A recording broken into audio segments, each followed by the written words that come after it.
Ang SOP collections sa Bureau of Customs na umabot sa 11 billion pesos. May 9 billion pesos collection mula sa sugar. Ang kita mula sa importasyon ng sibuyas na hawak naman ni Martin Araneta. Tinawagan daw siya ni First Lady Lisa Marcos at ipinapatigil ang investigasyon. Sa First Lady Lisa Marcos mismo ang may hawak sa mga rice importers. Dahil pala sa dami ng SOP at remittance na ipinapasa sa bawat transaksyon. Ang pinakamakapangyarihang pamilya pa mismo ang sangkot sa ganitong sistema.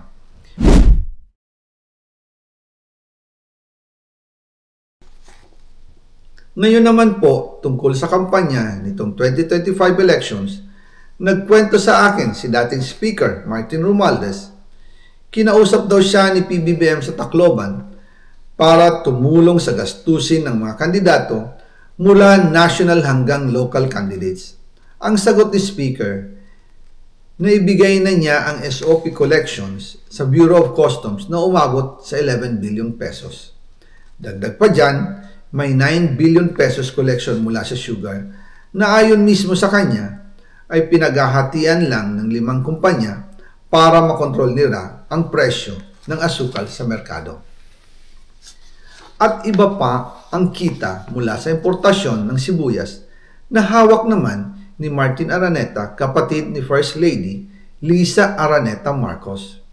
Kung matatandaan ninyo, noong 2022, nagkaroon po ng investigasyon sa Kamara na pinangungunahan ni Congressman Toto Swansing dahil sobrang taas ng presyo ng sibuyas.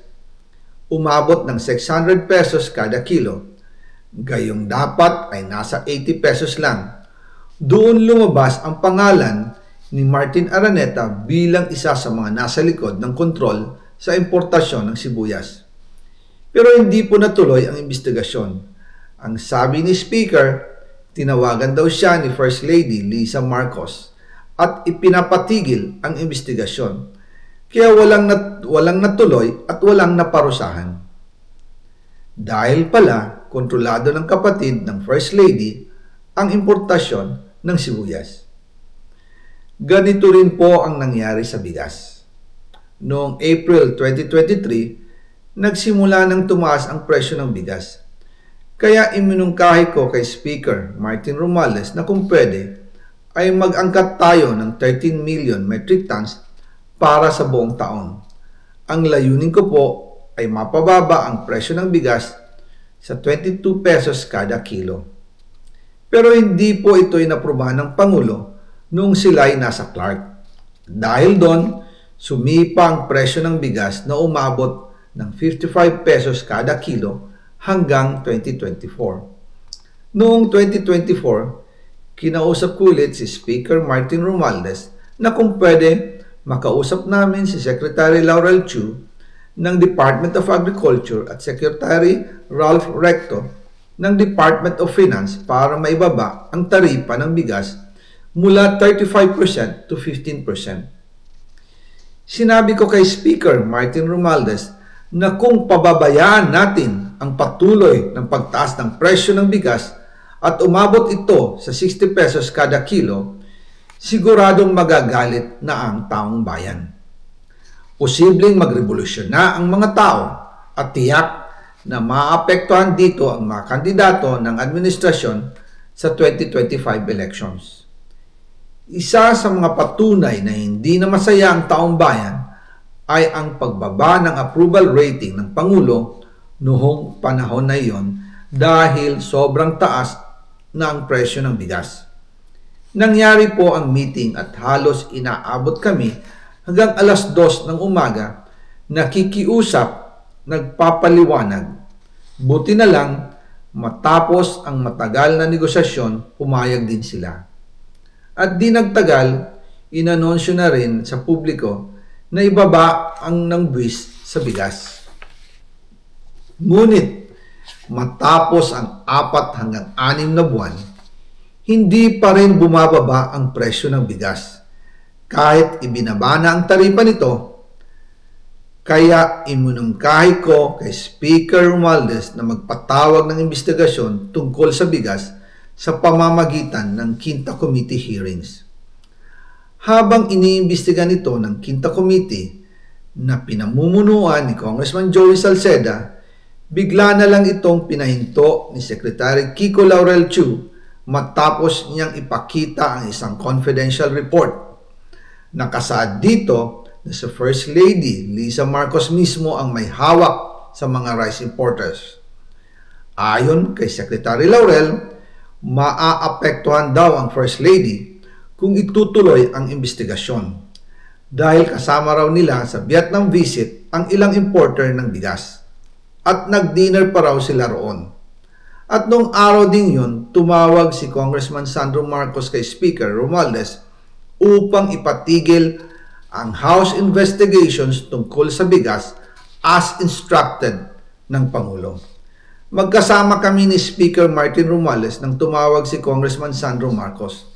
Dumating din si Secretary Laurel Chu sa Manila Polo Townhouse at doon siya pinagalitan ni Speaker dahil inilabas niya ang confidential report na nagdidiin sa First Lady sa issue ng rice smuggling. Humihingi ng paumanhin si Secretary Laurel Chu at sinabi niyang, pasensya na, masyado akong naive. Doon namin naintindihan kung bakit.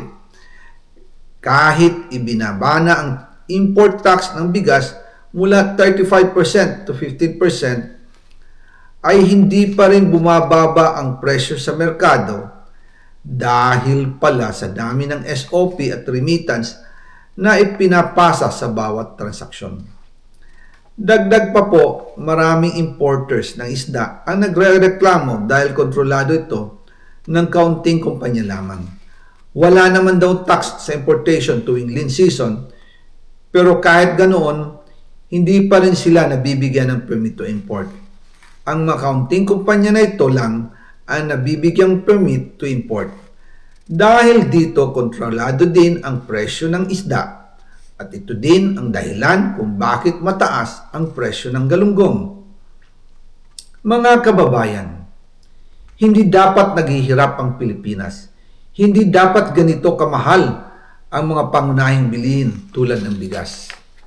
At higit sa lahat, hindi dapat nagugutom ang mga Pilipino. Wala silang malasakit sa taong bayan, lalo na sa mga mahihirap. Inaabuso ang kapangyarihan. Nagiging negosyo ang pera ng taong bayan. Masakit man tanggapin, pero ito ang katotohanan. Ang pinakamakapangyarihang pamilya pa mismo ang sangkot sa ganitong sistema. Mula sa Pangulo, First Lady, hanggang sa anak, sila mismo ang nagtatakda, kumukontrol, at nakikinabang sa mga transaksyon dapat sanay para sa kapakanan ng sambayanan. Hawak at kontrolado nila halos lahat ng ahensya, kaya nagagawa nilang itago ang katotohanan. Sa mga susunod na araw, marami pa po akong isisiwalat. Maraming salamat sa inyong oras at patuloy na pag-unawa. Naway, magising tayo sa katotohanan at sama-sama nating hanapin ang hustisya para sa bayan. Diyos mabalos po sa Indogabos.